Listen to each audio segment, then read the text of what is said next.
1절 봄비가 올 때 여호와 곧 구름을 읽게 하시는 여호와께 비를 구하라. 무리에게 소낙비를 내려서 밭의 채소를 각 사람에게 주시리라.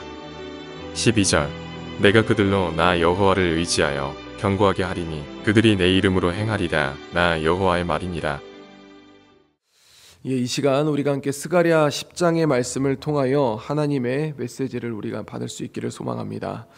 우리가 스가랴를 보면은 스가랴의 이름 자체가 기억하다라는 의미를 가지고 있습니다. 그래서 우리 스가랴가 가지고 있는 배경은 이제 이스라엘 백성들이 이제 포로에서 귀환하여서 이제 있었던 그런 일들을 이제 이야기를 하는데, 처음에 그들이 포로에서 돌아왔을 때에 정말 꿈을 가지고 돌아왔지만, 그러나 그들이 왔었던 곳은 폐허였고, 그리고 그들이 성전을 지으려고 했지만 정작 그들이 하루하루 먹고 사는 게 바쁘다 보니 이 성전을 짓는 것도 힘들어지고, 그리고 하나님 안에서 공동체를 이루어서 다시 이 나라를 세워가는 것도 참 어려운 환경 가운데 있었습니다.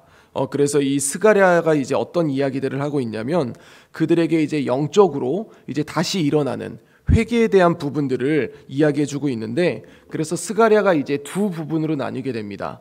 그래서 1장부터 8장까지 그렇게 되고, 9장부터 이제 14장까지는 뭐를 얘기하냐면 다시 오실 메시아에 대한 그런 부분들을 이야기하게 됩니다. 그래서 우리가 오늘은 10장에 대해서 함께 묵상하게 되는데요. 그래서 10장은 이렇게 시작을 하게 됩니다. 1절을 보면은요, 봄비가 올 때에 여호와 곧 구름을 일게 하시는 여호와께 비를 구하라. 무리에게 소낙비를 내려서 밭의 채소를 각 사람에게 주시리라.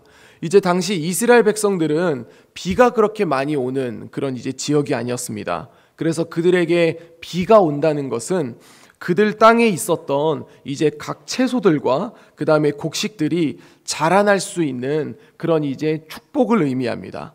그래서 여기서 여호와께 비를 구하라라는 것은 우리를 구원하게 해달라고, 그 땅이 그때 비를 통하여서 모든 생물들이 자라날 수 있는 것처럼 우리의 삶 속에, 우리의 이 일상 속에 주님 비를 내려주셔서 우리를 구해달라고 그렇게 이야기를 합니다.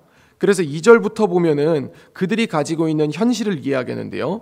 2절을 보면은요, 드라빔들은 허탄한 것을 말하며 복술자는 진실하지 않은 것을 보고 거짓 꿈을 말한즉 그 위로가 헛됨으로 백성들이 양같이 유리하며 목자가 없으므로 곤고를 당하리니, 당시 이제 백성들이 어떤 상황이냐면은 드라빔 같은, 그 다음에 복술자 같은 그런 이제 사람을 미혹하고 속이고 그 다음에 헛된 것을 이야기하는 그런 이제 부분들이 있었습니다. 그래서 당시 사람들은 주님을 따르지 못하고, 그리고 이제 이런 것들에 혹하게 되는 경우가 있다라는 것이죠. 이것은 이제 우리 시대도 마찬가지입니다.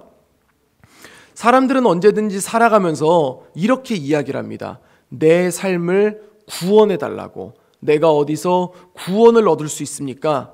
그러니까 이 이야기는 결국 무슨 얘기냐면은 내가 이 땅 가운데서 어떻게 행복해질 수 있습니까? 라고 그렇게 이야기를 하는데, 세상은 이렇게 말을 하죠. 돈이 있어야 된다. 권력이 있어야 된다. 명예가 있어야 된다.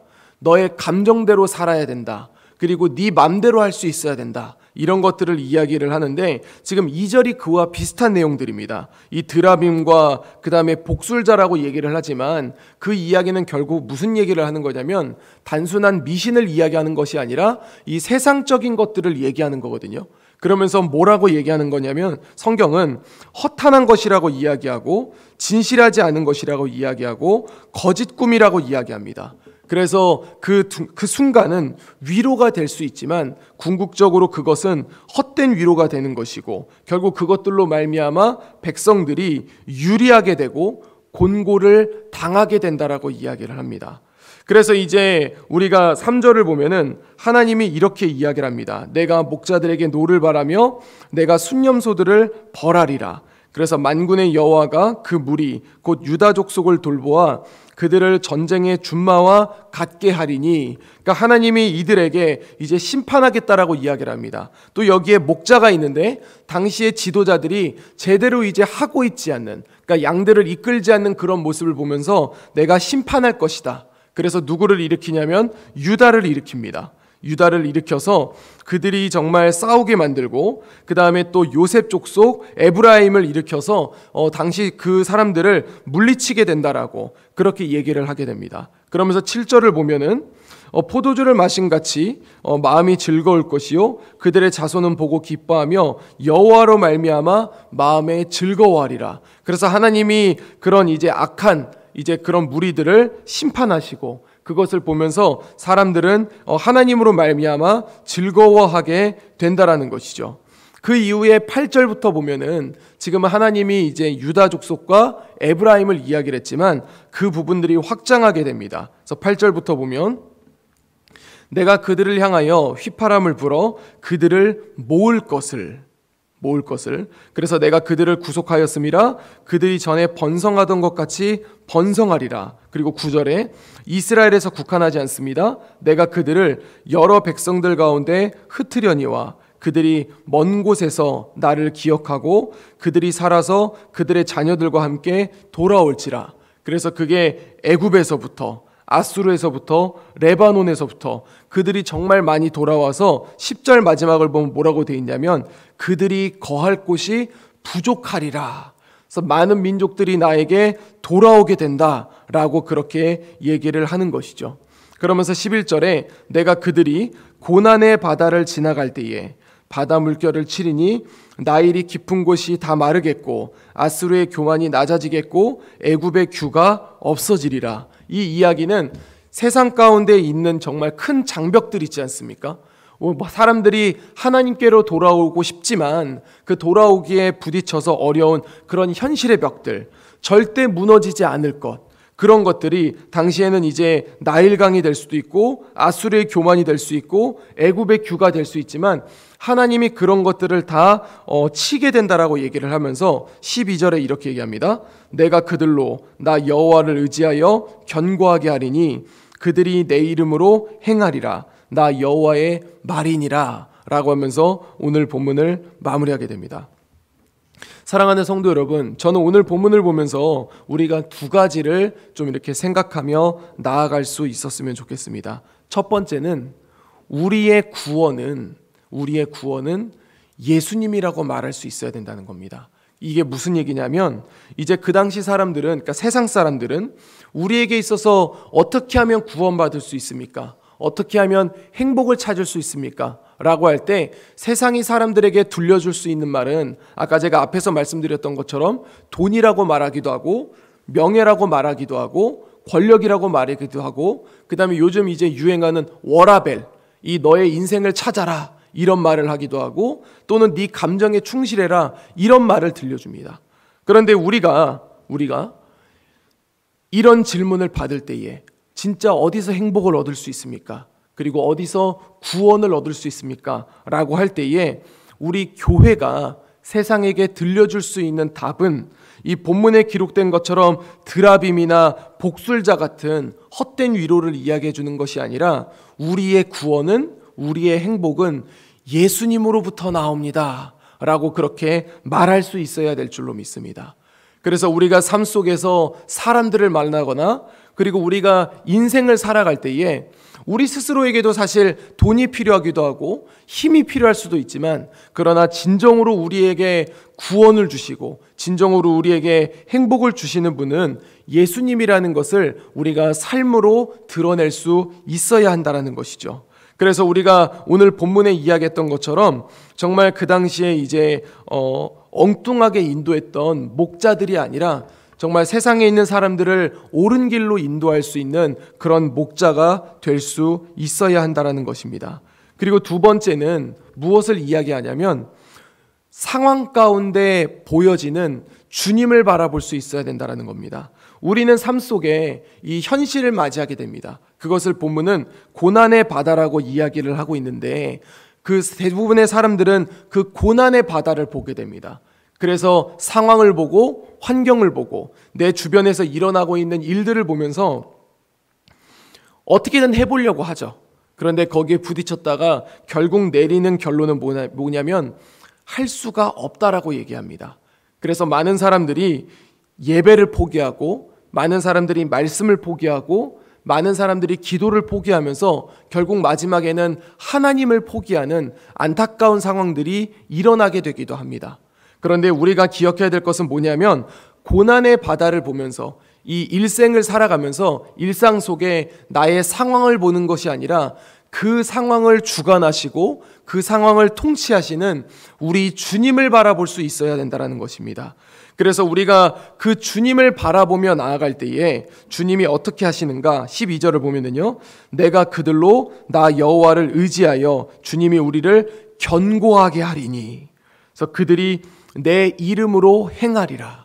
세상 사람들은 자기 힘으로 이겨내려고 하고 그 다음에 자기 뒤에 어떤 백으로 이겨내려고 하지만 주님은 뭐라고 이야기하냐면 내 이름으로 행하리라. 그리고 내가 그들을 견고하게 하리라. 이렇게 이야기합니다. 그러면서 우리의 본문의 시작을 그래서 뭐라고 얘기하냐면 여호와께 비를 구하라. 즉 그 말은 무슨 말인가? 너희 인생의 구원을 하나님께 구하라. 이렇게 이제 말하고 있는 것입니다. 사랑하는 성도 여러분, 이제 오늘 하루가 시작됩니다. 우리는 어제 말씀을 받았지만 그리고 우리가 또 하나님 말씀대로 살아가겠다고 결단하며 나아가겠지만 우리 일상 속에 부딪히는 상황들은 결코 쉽지 않을 수도 있습니다.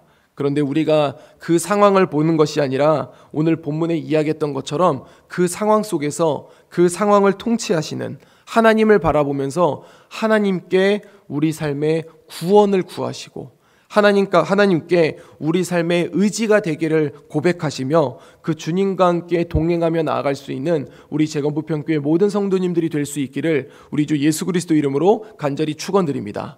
기도하겠습니다. 이제 오늘 받은 말씀으로 함께 기도하겠습니다.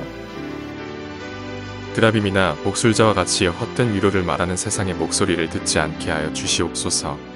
구원은 오직 우리 주님께 있다는 것을 마음에 새기게 하시고 주님 안에 거하는 삶이 되게 하소서.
이제 개인의 기도 제목을 가지고 하나님 앞에 기도하시기 바랍니다.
수고하셨습니다. 오늘도 하나님의 인도하심 가운데 승리의 하루를 보내시는 우리 재건부평교회 모든 성도님들이 되시기를 주님의 이름으로 축복합니다.